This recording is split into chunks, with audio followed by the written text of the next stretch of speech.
Boa tarde a todas e todos. Cumprimento os vereadores, servidoras e servidores da Câmara, Guarda Civil Municipal, de modo especial da equipe de tradução para Libras, neste 24 de abril, que é o Dia Nacional da Língua Brasileira de Sinais, a Libras, e as cidadãs e os cidadãos que participam conosco aqui no plenário, também pelos meios de comunicação, fazendo destaque ao Edson Leme, ao Edson Ruiz, também ao seu Geraldo, ao Júnior, aqui presentes.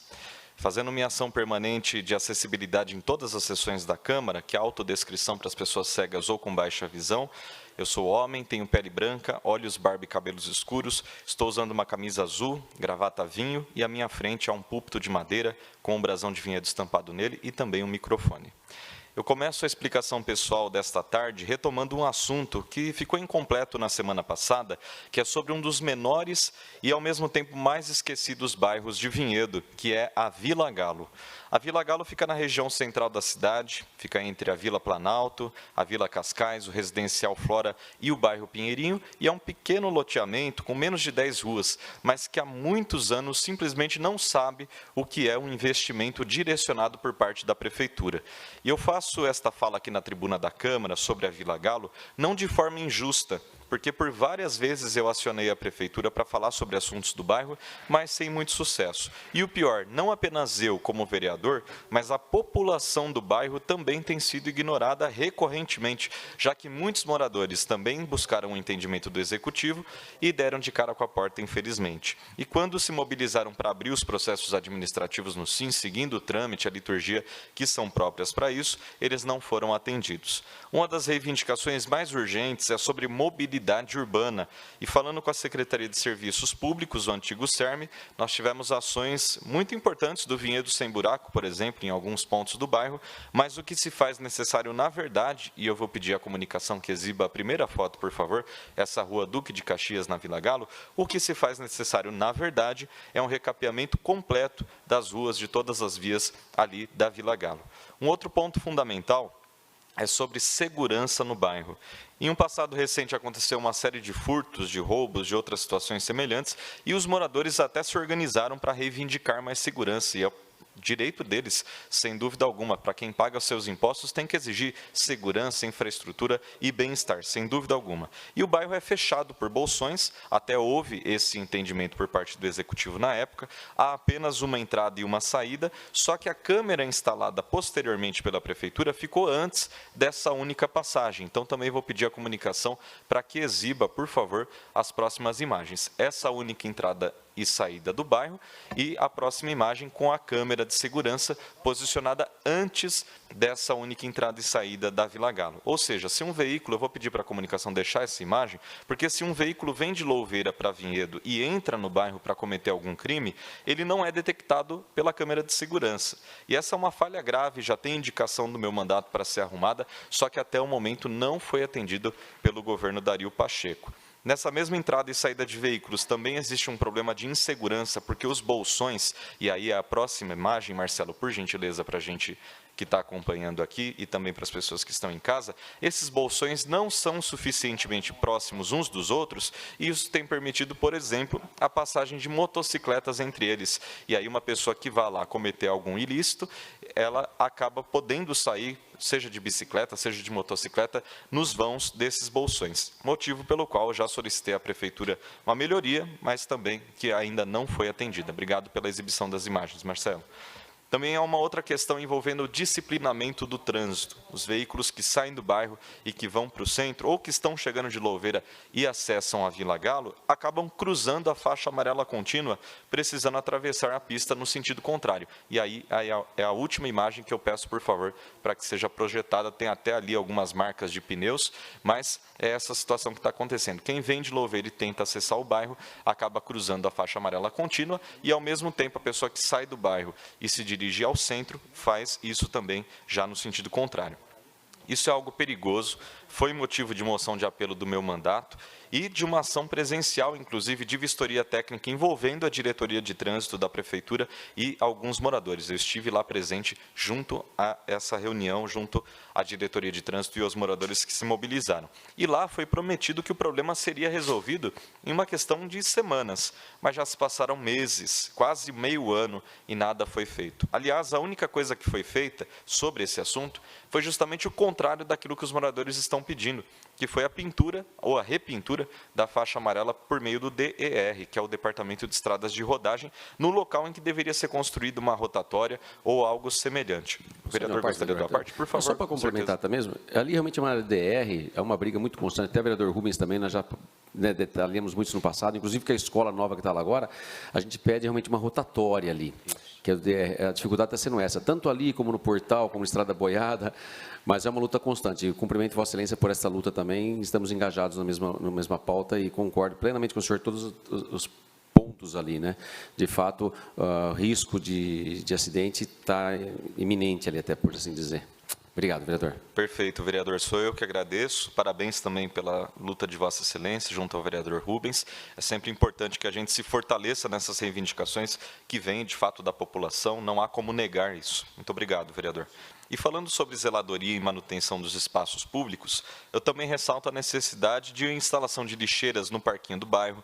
É uma outra reivindicação que vem da população, também do cuidado com a área institucional ao redor do parquinho infantil e da quadra esportiva, e ela segue, inclusive, sem uma iluminação adequada, e destacando alguns aspectos positivos que aconteceram nesses últimos meses, nós temos a zeladoria no pequeno fragmento de mata que fica na Rua Duque de Caxias, também a destinação de uma emenda impositiva do meu mandato para aquisição e instalação do ponto de ônibus da Vila Galo, essa também uma reivindicação, também um pedido que vem se estendendo há muito tempo, há várias gestões, e que agora, por meio da emenda impositiva, será concretizada ali na Vila Galo, e isso também os moradores já haviam protocolado, já haviam pedido, mas sem sucesso. Dito tudo isso, eu reafirmo que eu vou ficar na cobrança por todas essas melhorias. Afinal, dizer que um bairro antigo da cidade, encravado na região central, mas que segue com tantos problemas e sem uma atenção direta do prefeito, é uma vergonha. É um absurdo, não pode continuar dessa forma. Então, como vereador e igualmente como cidadão, junto a todas essas pessoas que já se mobilizaram, já se manifestaram e que anseiam por essas melhorias na Vila Galo, eu deixo públicas as reivindicações e exijo as soluções da maneira mais célere e mais rápida possível para tudo isso que foi levantado. Ainda naquela mesma região, eu retomo um pedido que foi protocolado e aprovado nessa sessão, o vereador Rodrigo Luglio trouxe aqui à tribuna, ao plenário, a respeito da dispensação de insulina na UBS Planalto. Estive lá também, vereador, fazendo a cobrança. Fui lá em janeiro, quando os moradores da região central me acionaram devido a essa geladeira quebrada. A gente sabe que não é uma geladeira convencional, é um equipamento próprio para esse tipo de atividade da área da saúde, mas, ao mesmo tempo, também é uma atividade essencial que não pode ser interrompida sob hipótese alguma. Então, as pessoas tendo que sair da região central, da Vila Planalto, indo até o CIS, indo até a capela, para obterem a insulina, algo que é um direito, algo que já deveria ter sido normalizado logo nos primeiros dias. Então, em janeiro, deram a promessa de que essa máquina, esse equipamento seria passado por uma manutenção, porém, depois o entendimento foi de que não seria possível a manutenção, que seria necessário comprar um outro equipamento, um novo equipamento. E aí eles estão nesse processo de compra de 45 dias, que é o prazo, ainda temos aí mais ou menos 15 ou 20 dias, segundo a pessoa responsável, então a expectativa é de que essa geladeira seja, sim, comprada, mas, ao mesmo tempo, deixo aqui também a minha insatisfação junto a todas as pessoas que entraram em contato, porque é um absurdo ficar 3, 4 meses nessa situação, com pessoas que precisam da insulina ali, fazer as suas retiradas perto de casa, às vezes são idosos, são pessoas que não têm nenhuma mobilidade, por exemplo, de carro, ou a possibilidade de ir com o transporte alternativo, muito menos com o transporte público, e aí acabam ficando prejudicadas em algo que não é uma escolha, que não é uma opção, é uma necessidade, que é a dispensação da insulina. Agora eu retomo um assunto que tem sido também recorrente em minhas falas na explicação pessoal, nas proposituras, especialmente na atuação do gabinete na rua, que é a obra na viela da Rua 21 de Abril, entre o Von Zuben e o Palmares, na região do bairro Capela. Aquela situação também se estendia há muito tempo, mais de 10 anos nesse caso, apesar da cobrança dos moradores, de algumas figuras públicas, e eu cito aqui com muito carinho, com muito respeito, o saudoso vereador Valdir Barreto, que tanto trabalhou, tanto lutou por aquelas famílias junto à comunidade, e logo que eu assumi o mandato, também pude me juntar a essa luta, reivindicar a estabilização e contenção do talude, que era o principal fator de risco para aquelas pessoas, além de outras melhorias, como a construção de escadas hidráulicas, a própria escadaria para os pedestres e a instalação de iluminação pública com lâmpadas LED. E eu vi que nas redes sociais e em alguns outros espaços tem gente dizendo que há uma certa disputa para saber quem realmente é o responsável pela concretização da obra. E eu, sinceramente, acho isso abominável, é ridículo, até porque eu nunca ocupei um cargo público em outras gestões, então é evidente que eu não poderia ter feito algo substancial pela Viela antes de estar vereador. Mas nessa legislatura, também não tenho constrangimento em dizer que o meu mandato batalhou muito para essa conquista, para que ela fosse alcançada e fosse disponibilizada às pessoas. Isso não retira o mérito de quem veio antes, não retira o mérito dos outros vereadores que eu sei que também cobraram, que estiveram ativamente nessa luta, e também não tira o mérito das pessoas que ali se mobilizaram e que buscaram amparo dos mandatos, que buscaram contato com o prefeito, com os secretários. Então, essa não é uma conquista de um vereador, de um partido, é uma conquista da comunidade. Quero deixar isso aqui muito bem claro. Aquelas famílias viveram dias de horror durante as chuvas torrenciais dos últimos meses. O risco real de alguma tragédia acontecer naquele barranco foi iminente e apenas a mobilização incisiva, constante, fez com que o governo entendesse a gravidade da situação e tomasse uma providência. Então, no dia 21 de abril, data que é lembrada no nome daquela rua próxima e que, sinceramente, eu nem acho que tenha ligação com o dia de Tiradentes, já que existem outras datas que foram marcadas nas ruas daquele bairro, que foram nomeadas nas ruas daquele bairro, mas eu estive lá na Viela, conversando com todos os moradores, celebrando esse marco na trajetória da comunidade, e essa talvez tenha sido a maior obra de infraestrutura de resposta a eventos climáticos extremos da história de Vinhedo. Então, para mim, é algo ainda mais importante, mais significativo, já que além do cuidado e da proteção àquelas famílias, nós também estamos falando sobre mitigação e adaptação às mudanças climáticas e abrindo as portas das políticas públicas de Vinhedo para esse assunto. Falando nisso, como no dia 22 de abril nós celebramos o Dia da Terra, também não poderia deixar de falar sobre esse assunto tão importante que tem tudo a ver com o meu mandato. Só que falar de meio ambiente em Vinhedo dificilmente é algo positivo, porque quase sempre esse tema é motivo de disputa entre campos que não têm exatamente a mesma força. De um lado, quem quer fazer valer, aliás, o princípio constitucional que está lá no artigo 225 da nossa Constituição Federal, que é de garantir um meio ambiente ecologicamente equilibrado. Do outro lado, a especulação imobiliária, todos que de alguma forma usam de uma suposta defesa do meio ambiente como pretexto para obterem vantagens pessoais e que tem muito mais força financeira que aquele primeiro lado. E na última reunião do CONDEMA, que é o Conselho Municipal de Defesa do Meio Ambiente, eu coloquei alguns questionamentos para o superintendente da Sanebave, o senhor Jaderson Espina, ele estava presente, foram respondidos prontamente também pelo superintendente, mas eu aproveitei a oportunidade, no final da reunião, para falar novamente sobre a sede da cooperativa de triagem de recicláveis.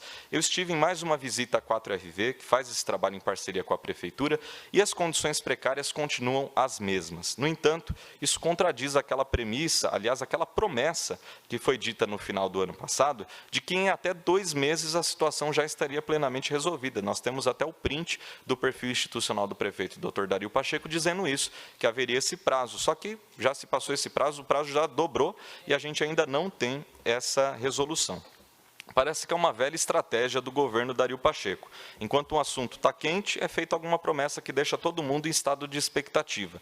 Aí, quando a pauta esfria, ou quando vem algum outro assunto também importante para a discussão, a promessa simplesmente é esquecida. Mas eu não esqueço, e muito menos as cooperadas e os cooperados que seguem trabalhando naquela condição insalubre, em um trabalho que é absolutamente essencial para o município. Afinal, se a cooperativa fechar as portas por qualquer razão, eu tenho certeza que o material reciclável não vai ser colocado nem no novo gabinete do prefeito, nem aqui na Câmara. Então, é necessário, sim, que nós tenhamos um espaço para esse tipo de atividade. Então, na reunião do CONDEMA, eu solicitei respeitosamente que esse assunto fosse trabalhado pelas conselheiras e pelos conselheiros, já que qualquer criança aprende, desde a escolinha, que a reciclagem é, sim, um tema da pauta ambiental, mas parece que esse não é o entendimento das pessoas que se propuseram a representar o município em relação ao meio ambiente, já que a maioria dos conselheiros votou pela pela reprovação desse pedido, sob a alegação de que reciclagem é uma coisa e meio ambiente é outra coisa. Parece absurdo, mas é isso que está acontecendo em nossa cidade. Eu não vou assistir calado às ações desse grupo que quer passar a boiada. Então, mais uma vez, eu deixo minha solidariedade à cooperativa e o meu compromisso de continuar junto com eles nessa luta, custe o que custar. As iniciativas do meu mandato estão sendo divulgadas nas redes sociais, Facebook Luiz Vieira Vinhedo, Instagram @Luiz Vieira Vinhedo e principalmente pelo site com todas as notícias, todas as proposituras, www.luizvieiravinhedo.com.br. Eu agradeço por sua participação, pela sua atenção e desejo uma ótima semana a todas e todos. Muito obrigado.